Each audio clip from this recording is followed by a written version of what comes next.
कोल्हापूर शहरात उघड्यावर कचरा टाकणाऱ्यांवर पालिकेची नजर आहे।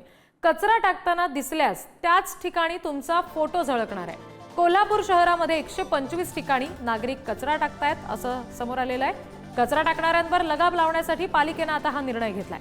200 टिपर वाहनांच्या माध्यमातून घरोघरी कचरा संकलन करण्याचा प्रयत्न केला जातोय।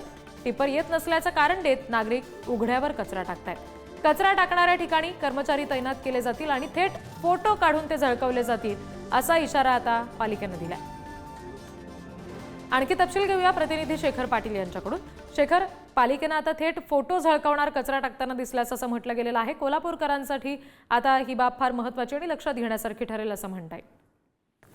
रिद्धी, अतिशय महत्वाचीच खरं तर ही बाब आहे, कारण कोंडाळा मुक्त शहर करण्याची घोषणा जी आहे ती करण्यात आली आणि कोंडाळा जे आहे ते कोल्हापूर शहरात ज्या ज्या ठिकाणी होते ते सर्व हटवले गेले आणि टिप्परच्या माध्यमातून आता घरोघरी जाऊन कचरा संकलन करण्याची प्रक्रिया जी आहे ती गेल्या काही वर्षांपासून कोल्हापूरमध्ये सुरू आहे। जवळपास 200 टिप्पर वाहनांच्या माध्यमातून घरोघरी कचरा संकलन करण्याचा प्रयत्न महापालिका करतो। मात्र जवळपास 125हून अधिक ठिकाणी शहरातल्या कचरा टाकण्याची अजूनही नागरिकांची सवय जी आहे ती गेलेली नाही।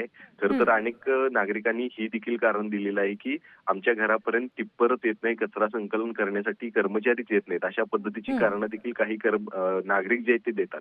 आणि त्याच अनुषंगाने खरं तर हा महत्वपूर्ण आता निर्णय महानगरपालिकेने घेतलेला आहे। ज्या ठिकाणी आपल्या घरासमोर काही टिप्पर येत नसतील तर त्याची थेट माहिती आम्हाला कळवा, अशा पद्धतीची सूचना जी आहे ती महापालिकेने दिलेली आहे। मात्र असं करूनही जर कोण उघड्यावरती कचरा टाकणार असेल तर त्यांचा फोटो थेट ज्या ठिकाणी त्यांनी कचरा टाकलेला आहे त्याच ठिकाणी त्यांचा फोटो जो आहे तो झळकवण्यात येईल, अशा पद्धतीचा इशारा जो आहे तो आता या सगळ्या माध्यमातून आहे। त्यामुळे निश्चितच कचरा कोंडाळा मुक्त या ठिकाणी शहर करण्याची एक संकल्पना घेऊन नागरिकांना शिस्त लावण्याचा देखील एक प्रयत्न जो आहे तो महानगरपालिकेकडून केला जातो। शिवाय या सगळ्याच पार्श्वभूमीवरती महानगरपालिका कशा पद्धतीने यामध्ये यशस्वी होतं हे देखील पाहणं गरजेचं आहे। नागरिक देखील त्याला कसा प्रतिसाद देतात हे देखील पाहणं गरजेचं आहे। रिद्धी जी, धन्यवाद शेखर दिलेल्या माहितीसाठी।